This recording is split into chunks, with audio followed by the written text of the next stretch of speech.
اکنون فقط دو حدیث را کوتاه من معنا میکنم، بعد از اون انشاءالله دعا میکنیم. پیغمبر بزرگوار صلی الله علیه و سلم میفرمایند که اتانی جبریل علیه السلام فقال لی یا محمد عش ما شئت فانک میت و احبب من شئت فانک مفارقه وعمل ما شئت فانک مجزی به واعلم ان شرف المؤمن قیامه باللیل و عزه استغناء عن الناس. برادران عزیز، این حدیث پیغمبر بعد از رفتن ماه رمضان هر کدام ما و شما حلقه گوش کنیم و به گوش دل اینا قبول داشته باشیم که یک پند و یک درس خوب برای حیات ما شود. چون که وقتی که ماه رمضان رفت ما راه عبادت و بندگی را فراموش نکنیم. پیغمبر بزرگوار فرمودند، گفتند روز حضرت جبرائیل علیه السلام به نزد من آمد، نزد من داخل شد، برای من گفت که ای محمد صلی الله علیه و سلم زندگی بکن، چی نوعی میخواهی زندگی بکن، اما ای را فراموش نکن که روز وفات میکنی، روز بندگی میکنی، روز از دنیا میروی. حیات در دنیا همیشگی نیست، دائمی نیستی. این پند پیغمبر بزرگوار باید برای ما زیادتر تأثیر بخشنده باشه. چون که پیغمبر بزرگوار اونها از مرگ نمی ترسیدند، چون که معصوم بودند. مرگ اونها لقاء الله، دیدار الله رفتن بود. مرگ ما برای ما مصیبت است برادران، چون که ما سرتا قدم پر از گناه هستیم. ما برای به نزد پروردگار رفتن تیار نیستیم. پیغمبر بزرگوار صلی الله علیه و سلم حضرت جبرائیل گفتند ای محمد صلی الله علیه و سلم زندگی بکن، چی نوعی میخواهی زندگی بکن، اما فراموش نکن روز این زندگی تو به پایان میرسه، روز این حیات تو به پایان میرسه. ببین امروز ماه رمضان به پایان رسید، ببین امروز وداع میکنی و خیر و خوش میکنی، دیگر تراویح نمیایی، نماز جماعت نمیایی. هر یک چیزی که ابتدا داره دا آخرش با انتها داره، تیار شوی داره، با پایان رسیدن داره. عمر من و شما هم برادران بزرگوار این چنین است. عمر من و شما هم چی نوعی که امروز رمضان به پایان رسید، روزی میشه که عمر من و شما هم به پایان میرسه. خود را در اون بستری که حالت محتضر است، حالت جاندهی است، خود را به پشت میبینی، فقط ملک الموت در چشمهای تو نمایان است. تمام میبینی که عزرائیل در تار سرت ایستاده است، برای قبض روح تو آمده است، برای جان تو را گرفتن آمده است. فراموش نکن برادر، هر نوعی که زندگی میکنی فراموش نکن که روز این زندگی به پایان میرسه. فراموش نکن که حتما روز از دنیا میروی. مرگ خود را یاد آر و گریه بسیار کن، میروی روز به خاک و توشه تیار کن. ناگاه بود از این جهانت ببرند، از حلقه جمع دوستانت ببرند. غافل منشین زمانت ببرند، گر تو نروی کشانت ببرند. ببندند دست و پایت را، پوشانند چشمهایت را. این مزرع عمر از نشاط آمده پاک، دهقان اجل نکیش جز تخم هلاک. چون دانه گندم همه باسد دل چاک، از خاک برآمدند و رفتند به خاک. کجا شد سروری اولاد آدم، کجا شد احمدی محمود خاتم، کجا شد عامه معراج افلاک، به یثرب رفت زیر پرده خاک. اگر دنیا به کس پاینده می بود، محمد تا به این دم زنده می بود. اگر دنیا به کس می کرد وفایی، نمی کرد از آن حضرت جدایی. زنم فریاد و گویم تا قیامت، کجایی یا محمد یا محمد صلی الله علیه و سلم. این همون دنیا هست برادران عزیز. مغرور دنیا نشویم، در فریب دنیا نخوریم. ما و شما بنده رمضان نیستیم، ما بنده الله رب العالمین هستیم. نشوه که بعد از رفتن ماه رمضان راه مسجد فراموش کنیم، نشوه که بعد از رفتن رمضان دما نماز قضا کردن سر شوه، نشوه که بعد از رفتن رمضان، بعد از اینکه خداوند ما را پاکیزه از گناه کرد، دوباره خود را آلوده و بدبخت رسوا بگردانیم. برادران عزیز و بزرگوار، این تعلیمات پیغمبر بزرگوار برای ما باید یک درس بزرگی باشه. زندگی بکن، هر نوع میخواهی زندگی بکن، اما فراموش نکن که روز زندگی تو به پایان میرسه، زندگی تو ادا میشه و تمام میشه. این دنیا را پسی سرگ میکنی، ترک میکنی، به سوی لقای پروردگار، به سوی دیدار پروردگار، به سوی محضر رب العالمین برای جواب گفتن حتما بازگشت میکنی. و پیغمبر بزرگوار گفتن، حضرت جبرئیل علیه السلام فرمودن و عمل ما و احبب من شئت فانک مفارقه. هر شخصیت را، هر کسی را میخواهی دوست بدار، اما فراموش نکن که آخر از دوست جدا میشوی. برادری عزیز و بزرگوار، آخر این زندگانی جدا شدن است. آخر از پدر جدا میشوی، از مادر جدا میشوی، زنت بیوه میمانه، فرزندت یتیم میشوه. پدر و مادر در ماتم و در داغت می نشینند. آخر از این دوست ها جدا میشه. امروز جداگی نکو برادری بزرگوار، امروز با برادر و اکا و دادرت قهری نبیست. این لحظه اندک دنیا کرایه نداره که امروز جداگی کنی، امروز قهری بیستی، امروز به هم دیگر دشمن شوی و بدبینی کنی. آخر جدا میشوی، آخر حتما تو را جدا میکنند. به همین خاطر امروز دوست بدار، امروز به قدر برس، پدر و مادر را احترام کن، دعاشو بگیر.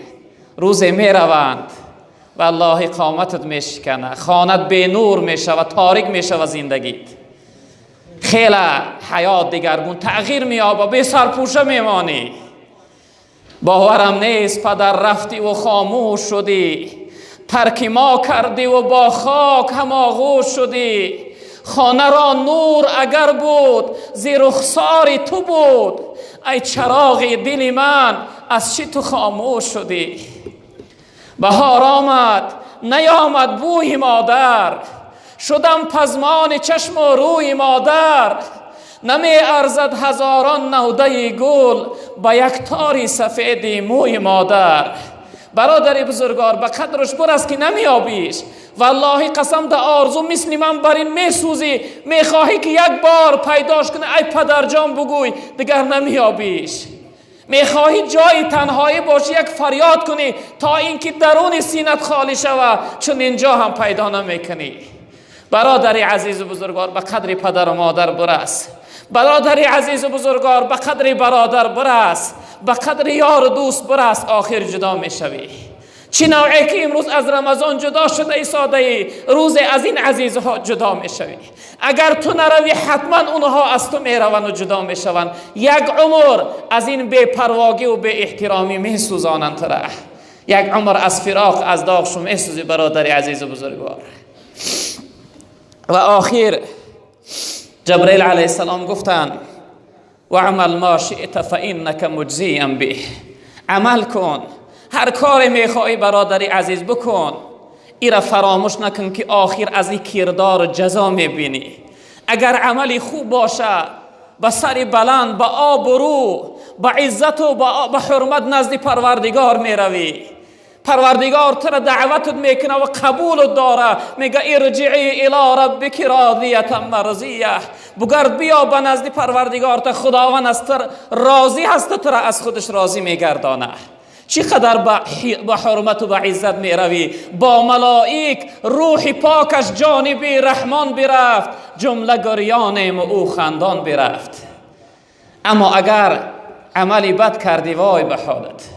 و من اساء فعلیها، من عمل صالحا فلنفسه و من اساء فعلیها. عملی خوب کردی والله قسم فایده جانت خست، هم خوشبختی دنیا و آخرت میشوی، هم دنیا تا آباد میکنی هم آخرت تا. اما عملی گناه و بد کردی وای به حالت برادری بزرگوار من، که هم دنیا تا ویرانه میکنی هم آخرت. پیغمبر بزرگوار صلی الله علیه وسلم تا حضرت جبرئیل گفتن وعلم ان شرف المؤمن قیامه باللیل. برادری بزرگوار، بعد از گذشتن ماه رمضان نماز شب فراموش نکن. پیغمبر بزرگوار تا حضرت جبرئیل گفتن که ای محمد، صلی الله علیه وسلم بدان که شرافت و بزرگی انسان در قیام و در نماز شبش است. اگر بخواهی که در نظر خدا بزرگ شای، اگر بخواهی که در نظر خلق خدا بزرگ شای، شب زنده‌داری را اختیار کن. پس از شب زنده‌داری خون مردم میخورد، دائما از مردمی شب زنده‌دار اندیشه کن. از انسان‌هایی که شب زنده‌دار هستند، عبادت شب دارند، از تیر آه اونها حذر کن. از اونها خیلی هوشیار باش که تیر آه اونها بسیار نشان رسه هست. برادر بزرگوار، بعد از رفتن ماه رمضان برای خودت وظیفه کن، توشه آخرت ذخیره کن، زاد و توشه آخرت جمع کن، نماز شب داشته باش. حضرت جنید بغدادی رحمت الله علیه وفات کرد. بعد از گذشتنش در خواب یکی از شاگرداش در آمد، پرسید گو حضرت برای من بگو بعد از وفات کدام عمل زیادتر برای انسان دستگیر می شود، کدام عمل زیادتر انسان فایده میکنه؟ حضرت یک آهی سر کشیدن گفتن ای فرزندم، یگان عملم به اندازه 2 رکعت نماز شبم برای من دستگیری نکرد. نماز شب به نظر اندک نگاه نکن برادر بزرگوار، نماز تهجد بخوان، نماز شب داشته باش. خواب این کار انسانیت نیست. کار چی کنی که با عجل باشد و جفت، برخیز خواب که عمر می باید خوب. در لحظت و دخاک خیلی خواب می روی، این دنیا جای خواب کردن نیست برادری عزیز. هوشیار باش، نماز شب از دست ندی. و در آخر جبرئیل علیه السلام گفتند و عزت مؤمن این کنارجویی از مردم است، یعنی طمع نکردن، در فکری ضرر و زیان مردم نبودن است. اگر بخواهی که در نظر خدا، در نظر خلق خدا عزیز شوی، محترم شوی، امروز در فکر خیانتی هم دیگر نباش، در فکر ضرر و زیانی هم دیگر نباش. یگان انسان به چشم بد نگاه نکو برادر بزرگوار. هر کسی را اگر تو بد میبینی، این را عمیق بدان که وی بنده الله رب العالمین است. این را عمیق بدان که شخصیت را بدبینی داری که خیلی صاحب بزرگواری دارد الله رب العالمین، خیلی گناه بزرگ داری. اگر بتوانی دل به دست آر که حج اکبر است، از هزاران کعبه یک دل بهتر است. کعبه بنیادی خلیل آذر است، دل نظرگاهی جلیل اکبر است. اگر بتوانی دل یک بنده خدا را به دست بیار، خرسند کن، شاد کن، در خلق خدا خدمت کن. اگر از دستت نمی آید ضرر و زیان ندی، بد نبین، آزار ندی، سخنی بد نگو، غیبت نداشته باش، منت نکن. منانی فقط صفت ذاتی، فقط الله حق منت داره و خلاص. یگان شخصیت حق منت دیگر نداره برادری عزیز و بزرگوار. دوم روایتی که میخواهم برای شما بخوانم برادران عزیز و بزرگوار، پیغمبر بزرگوار گفتن اغتنم خمسا قبل خمسین، گفتم 5 چیز پیش از 5 چیز غنیمت بدانه. برادران بزرگوار، 5 نعمتی است که الله برای من و شما داده است. اینها دائمی نیستند، اینها را آخر از ما خداوند میگیره. اینها یک مدتی اندک در اختیار ما هستند. اینها چی هستند؟ شبابک قبل حرمک، جوانی محترم، ای گلی زیبای نو شکفته. والله قسم این لحظه این جوانهای مسجد چقدر نورانی و زیبا کردند. چی نوعی که وقتی در شب برای میبینی ستاره ها آسمان زیبا گرداندند، این جوانهای نورانی این مجلس زیبا گرداندگی هستند. پیغمبر بزرگوار گفتند جوانی را غنیمت بدان پیش از آمدن پیری. جوانی خیلی نعمتی بزرگی هست. اگر بخواهی که بفهمی که نعمت جوانی چی نعمت است، از این بزرگوارهایی که در صف پیش نشستن موی سفید دارن، از اینها بپرس. اینها لحظه های بهتر، این لحظه هایی که نو مثل گل شکفته بودن از دست دادن، آیسته آیسته پژمرده و خزان شده ایستادند. سفیدی در چهره اینها پیدا شده است. اون قوت توانایی که دادری عزیز برادری بزرگوار شما داره، اینها ندارند. اینها در سجده زیاد ایستاده نمیتوانند، اینها در رکوع نالش میکنند، اینها از سجده خستن به باری دستاشون میخیزند، چون که پاهاشون درمند شده است. امروز جوانی خیلی نعمتی بزرگ است عزیزم. این جوانی چون بهار است، غنیمت دان خزانش در کنار است. عزیزم این جوانی چون بهار است، غنیمت دان بهارش در خزان در کنار است. جوانی می رود باری دیگر نیست، رسد پیری جوانی را اثر نیست. جوانی را ببخش در راه معبود، که تا بخشد جوانی عاقبت سود. جوانی را در راه خدا، چه نوعی که این لحظه عبادت آمده، این چنین لحظه های خوش جوانی تا بگذران، تا اینکه در نزد خداوند به سر بلند به آب رو بروی. وقتی پروردگار از لحظه جوانیت پرسید، بگو ای پروردگار، من لحظه جوانی ما در طاعت و بندگی تو نشأه نما دادم، در عبادت و بندگی تو گذراندم لحظه های جوانی ما. و دیگرش وصیحتک قبل سقمک، جناب پیغمبر گفتن لحظه های یعنی سلامتی را غنیمت بدون پیش از آمدن دردمندی. تنی ساعتم خیلی نعمتی بزرگ است برادری عزیز بزرگوار. وقتی انسان دردمند شود یک سری انگیشت رو در میکنه، اما تمامی بدن و اعضا ناراحت است، خوابی خوب نداری، زندگی خوش نداری. و همین خاطر سلامتی خیلی نعمتی بزرگ است. یک غنیمت بدون که روز این سلامتی هم از تو میروه، روز این سلامتی هم از تو به پایان میرسه. و غناءک قبل فقرک، جناب پیغمبر گفتن دارندگی و بایگری را غنیمت بدان پیش از آمدن ناداری. برادری بزرگواری که امروز خداوند برای تو مال داده است، این مال خیلی نعمت بزرگ است، به شرطی که در راه خدا صرف کنی، به شرطی که زکاتش ادا کنی، به شرطی که اون انسانهای مسکین کم بغل دستگیری کنی. ان شاء الله این مال برای تو سبب میشه که ابوبکر دور زمانت میشوی. اما اگر بخیلی کردی، ممسوکی کردی، مردگی کردی، مال در درون دل جا کردی، ایرا عنیق بدان که ابو جهل دور زمانت میشوی. ایرا عنیق بدان که این مال تو در روز قیامت تبدیل به یک مار سیاه میشود که تمامی اعضا و بدنی تو را فرو میگیره و تو را عذابی نوع عذاب ها برای تو عذاب میدهد. غنیمت بدان. من بسیاری دارنده ها را میبینم که امروز به زانو زدگی هستند. برادر عزیز، این دنیاداری دائما نیست، اختیارش در ذات الله است، صاحبی همه الله است. در حقیقت مالکی اصلی خداست. این امانت چند روزه دست ماست، دائمی نیست برادر عزیز. بسیار انسان دارنده امروز به زانو زده است، دردمند شده، کسل شده، از غم و فکر ناداری را، از غم و فکر قرضداری را به یک حالتی خیلی دشواری و سخت زده. به همین خاطر برادری که امروز دارنده هستی، دارندگی را غنیمت بدان، در راه خدا صرف کن، سستی نکن، بخیلی نکن، تنبلی نکن، مردگی نکن. والله قسم مال همراهی نمیبری، فقط یک کفن زیاد نمیبری، از یک کفن زیاد نیست برای تو حصه دیگر.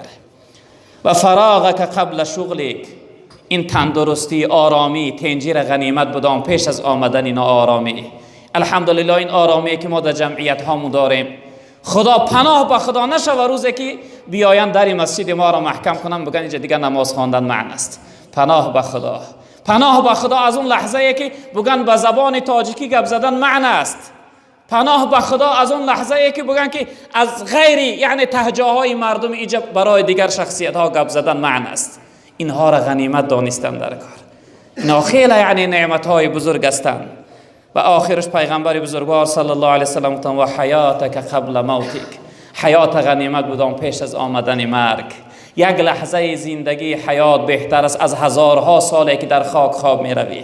یک لحظه زندگی حیات اگر یک بار الله بگوی یا سبحان الله الحمدلله بگوی، از هزارها سالی که در خاک خواب می روی، این یک لحظه زندگی برای تو بهتر است.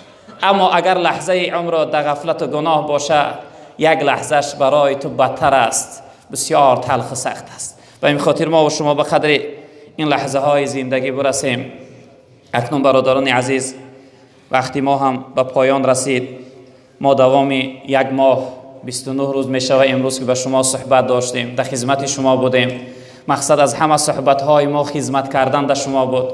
والله قسم من خود یک اندک از همه میده‌تر و پستر شما میدانم.